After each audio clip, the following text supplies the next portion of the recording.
This is one of the first military rifles that also used smokeless powder. Smokeless powder is much more potent than black powder and less smoky. Go figure. An elephant gun is normally referred to not so much to go hunting, but to stop a charging elephant or a charging hippo or a charging buffalo. It was also used in the U.S. Coal Wars back in the day. This set of coal miners, they would call it the poor man's bear gun, and it was actually used as a combat rifle by coal miners when there was like all these weird union wars going on in the United States. So this is clearly inspired by the C96 Mauser.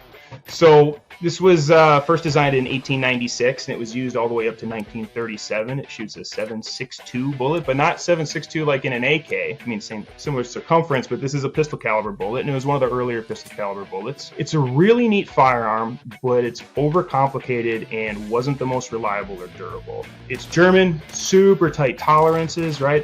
These are known as the broom handle Mauser, and they also inspired, or rather, parts of these made up Han Solo's blaster, the DL-44, the Blastech DL-44. An automatic, when we're referring to automatic firearms, it actually means auto loading. Generally, you have to load the first round, and then if everything's working right, if you have the right ammunition and you're holding it right, it will continue to load on its own until you run out of ammunition. See how we're loading it right there through the top? That internal box magazine, that was really interesting. And then they just pull that part down and insert it looked like a stripper clip. A magazine just refers to something that holds ammunition. You can have an internal magazine, you can have a tube magazine, you can have an external magazine. This is my little daily carry here. This is a external box magazine that I will insert into my pistol. Some earlier pistols took stripper clips, so it was just a clip that went on the outside of the ammunition, and when you put it in, it went. Sometimes the clip went into the firearm itself. Sometimes you just slide the bullets down the clip. So there's different ways of storing, but magazine just generally refers to something that stores ammunition. All right, so this is a really cool revolver. This is the very first, I believe the very first double action revolver issued to U.S. troops. So you see how the cylinder opens up. So I have a couple different firearms. This is a modern double action. To open her up, I'm going to open up the cylinder. See how that opens up right there? And that's how I load it. It's a lot faster to load this way than it is with one of the traditional single actions, which were very, very prominent at that time, where I have to take it to half cock. There we go. Open the loading gate. Then I have to turn each cylinder and load it through that loading gate right there. And then I have to shut the loading gate. So this is obviously a fantastical version of this on a belt with gigantic honky rounds running through there. So an interesting note about this original firearm, though, is it led to the development of the 45 ACP. The 38 Colt wasn't really powerful enough, and I believe they had to shoot a Filipino prisoner of war with it, and they shot him a bunch, and then finally he got a butt stroke series to the head with a rifle to knock him down, and then I believe it was Colonel Thompson started to develop, same guy that helped develop the Tommy gun, to help the 45 ACP round. All right, this is one of my favorite revolvers of all time, the Schofield. So they also made a model for the Russian military that had a really weird kind of hook in front of the trigger guard. It didn't really make a lot of sense, but that's what they wanted. What's really neat about this gun is, unlike most single action firearms, like I said, have a loading gate, and then you got to turn the cylinders. This is what's called a top brake, and with that, there's a little lever on top, and the whole thing folds forward and makes it a lot quicker to load. These are wonderful, and this is actually on my next list of replica firearms to get. If you want to see some good dual wielding, James Mangold's 310 to Yuma. Ben Foster plays an awesome character running these things. It's a really, really fun little Western, and you get to see some really cool guns and some really cool gunplay. The double Derringer. I had a feeling. So a Derringer tends to be a breech, break open, two-shot pistol, and they're just stacked right on top of each other, over-under style. So this is a double Derringer, so it's just four loaded up.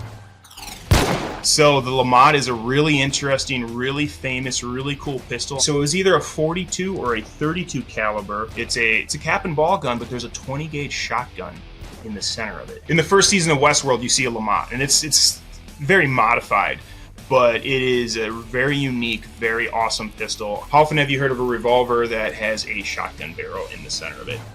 The Nagant, the 1895. So this thing's really cool. It's a single action revolver. What's really neat about it is that as you pull the trigger, the cylinder moves forward. So right here, there is what's called a cylinder gap. And if you have anything in front of that, any fingers or anything, if it's like a little 22, oh no, you might get a little debris. If you're shooting a 44 or a really powerful cartridge, you're gonna get hurt. You're gonna get hurt if you have anything in front of that cylinder gap.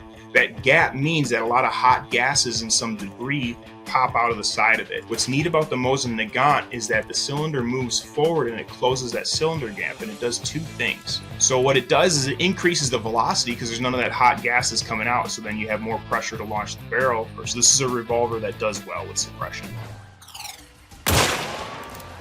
Unfortunately, for the era that it's in, reloading did take quite a bit of time to do. So it's, you know, it's a really neat gun. It's not as fast to reload as, you know, the break opens or the double actions. Here we go. We got a suppressor on a revolver. That's something that's pretty cool. And how a suppressor works? Oh, what was that? That was super rapid fire. So how a suppressor works, it has baffles in it, kind of like a muffler. As a matter of fact, the first suppressors were called gun mufflers. These chambers just slow down all the hot gases. That loud explosion you hear is the hot gases being exposed to the ambient temperature, and it creates a loud boom. So the main thing is it slows them down so you no longer hear this loud bang. And some calibers are more conducive to suppression and some aren't.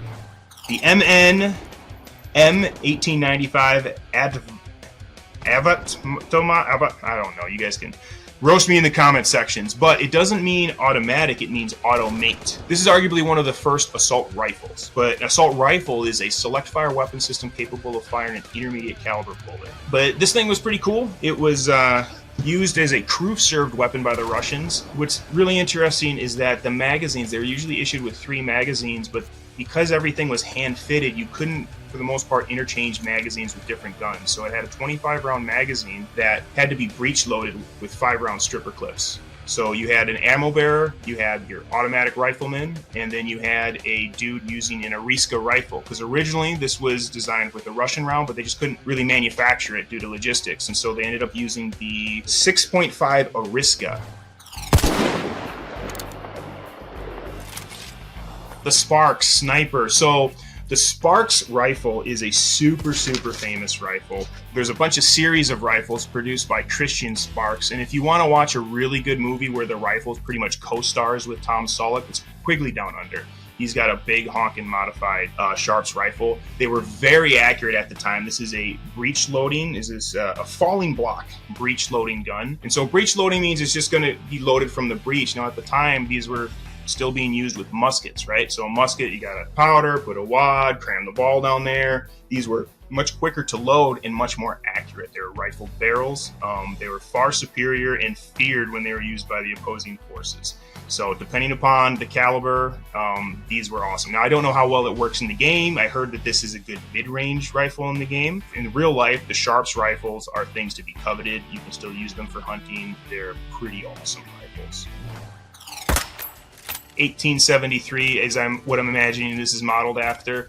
A side-loading repeater. That's it's a great rifle. This is one of the rifles that won the West. This was a modification or an improvement of the Henry repeating rifle. This had a steel receiver where the Henry repeating rifle had a bronze receiver. So this was much more durable and reliable. Also, this is a side loader, which means you don't have to like load it down the back of the tube. See how you just load it right in the side, and you can keep that gun fed while you're using it too, which is pretty cool. I definitely want to get an 1873 in 357, which is not what they first came out with. 357 was actually a round developed during the Prohibition era because cops couldn't shoot through gangsters' car doors with their 38 specials. There have been improvements and new model numbers that were based off of this design and just improved, but I mean, you can't go wrong with an 1873.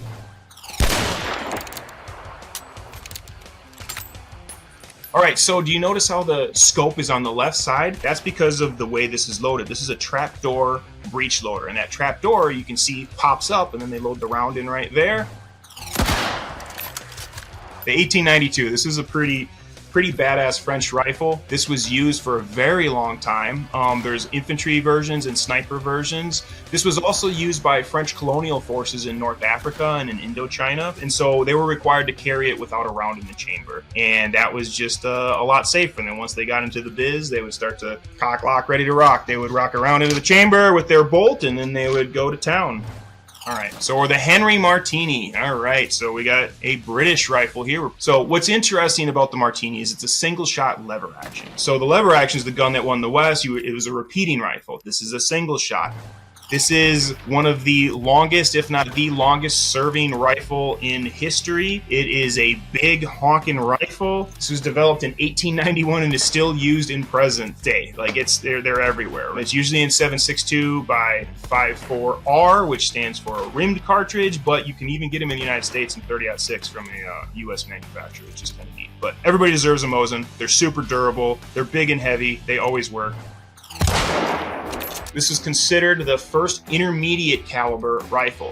But an intermediate caliber was kind of in between a pistol caliber and a battle rifle. It's something lighter, you could carry more of them, and honestly, when it comes to, defensive or offensive use of the firearm, it's all about shot placement. So that's something kind of neat about this gun. It was also used in the U.S. Coal Wars back in the day. This set of coal miners, they would call it the poor man's bear gun, and it was actually used as a combat rifle by coal miners when there was like all these weird union wars going on in the United States. The old base of fire. And yeah, you could make those shots from that distance with these sights. That doesn't look too far out there, with like 100 meters, 100 yards or so.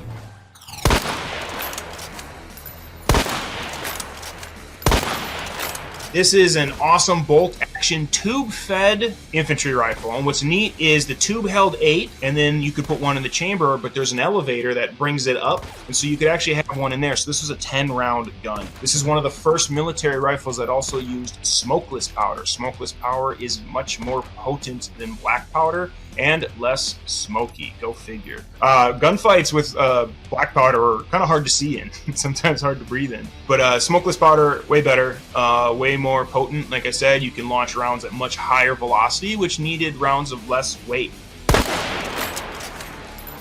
In World War I, people got so good with their bolt-action rifles that they could arc rounds in and use it almost like artillery. It's hard to see anything at 800 yards, so you're shooting an area target, but it was very effective out to 300 yards. It's a really neat rifle, and I would love to put one in my collection at some point. Boom! All right, this looks like a 10 gauge or maybe even an 8 gauge. Look at that chonky boy. Just a break action shotgun, short barrel shotgun. Shooting at a tank. That seems like a wonderful idea. I don't know if this is modeled after any specific one, but it just, it's a break action single shot shotgun. It's gonna do some damage. And here we got a double-barreled version with some beautiful hammers right there. You see how you move that? You move that lever on the back, and that opens it up. Sometimes it'll launch the round. Sometimes it'll just move them forward a little bit. The spent casings. So they made these for paper casings, and these look like metal casings. Okay, so we got an automatic shotgun here, the Automat 5. Is this this almost looks like old Browning Automatic 5. Yeah, the Auto 5. So this is a really popular shotgun, and in the gangster era, they would saw these off. They're really neat. You can still find them to this day. And for an automatic shotgun, semi-auto, it is surprisingly reliable for the time, too. So there could be issues with it, but, for the time, it was a really, really neat shotgun. Nitro Express. This refers to basically gigantic, powerful loads at the time. They were often used for elephant guns. There was even a while they started to be banned because they were being used against anti-colonial forces with just devastating results. An elephant gun is normally referred to not so much to go hunting, but to stop a charging elephant or a charging hippo or a charging buffalo. Not necessarily bison, which we often call the American buffalo. They're actually bison. But in Africa, while you're hunting your game, if something came up on you, you need something big. Something big that's going to transfer a lot of energy. In the black powder era, because black powder is not as powerful as smokeless powder, you needed mass. So often your guide, or you would have an extra elephant gun along with your hunting rifle next to you. They're so huge. Look at that beautiful peep sight there too. Look at that, 900 meters. You're gonna shoot that thing to 900 meters. I don't think that that elevation on that peep sight is the most accurate for a short-barreled buffalo bore gun. That's I think we're stretching it a little bit at 900 meters. Here we go, shooting a little single-action revolver. Notice there's no top strap on that thing. This gun was the first one designed with a top strap on here. That has no top strap, but Colt beat them to the market, and they were more popular than the 1875 Remington. The SPECTER.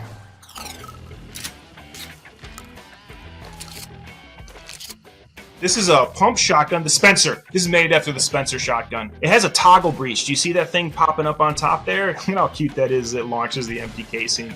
So the extractor is actually on the front of the action. Normally extractors are near the back of the action. So when you pump it, the extractor's grabbing a shell that's in your tube magazine and it's popping it up into the chamber. And then that little toggle thing tosses the empty shell. It's kind of neat.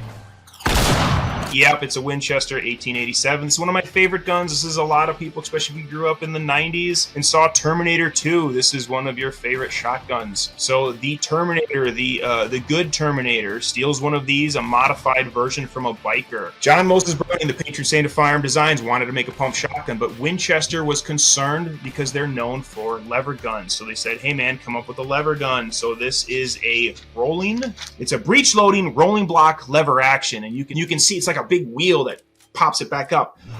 John Moses Browning, he is a badass, awesome, intelligent, really cool designer. I like all of his firearms.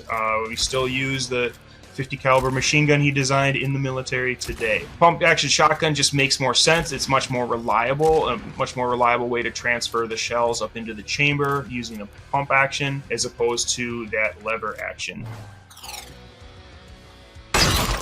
Oh my goodness, what was that? Shut up. Okay, exploding arrowheads. So we got some kind of pneumatic thing going on here. It's like a harpoon gun bayonet. Oh, what are we? All right, so it's spring operated. That was pretty neat. This is pretty cool. I have not seen this yet. All right, that was awesome. Flare pistol. So you can buy these at Walmart, folks. At least you used to be able to. Maybe not this one, but the bright orange ones. Flares are fun. Flares are a lot of fun. You can get you can even get replica M203 grenade launchers in 37mm and put 37mm flares in them. Flares are very effective for survival purposes. You know, you want one in your little plane, your boat, but also in a pinch you could use it for self-defense or to start a fire. And that one's pretty. Look at that nice little engraving on it. Alright folks, so obviously in a lot of video games they changed the names, but they changed them just enough to keep them true to character. They all look pretty cool to me and fairly accurate. I love that they had the different actions in there, like the toggle breech and that shotgun. If I had to pick my favorite, I mean, I'm gonna have to go with the 1887. It's not the most practical shotgun out there. I want to get a couple of them. That was probably one of my favorites for sure. You can leave a comment down below and I will read it. I read the comments and you guys crack me up, so the more hilarious the better. If you want to follow me on my adventures, you can follow me at Mav11B on Instagram or Thunderpunk Radio on all the socials. We'll see you next time.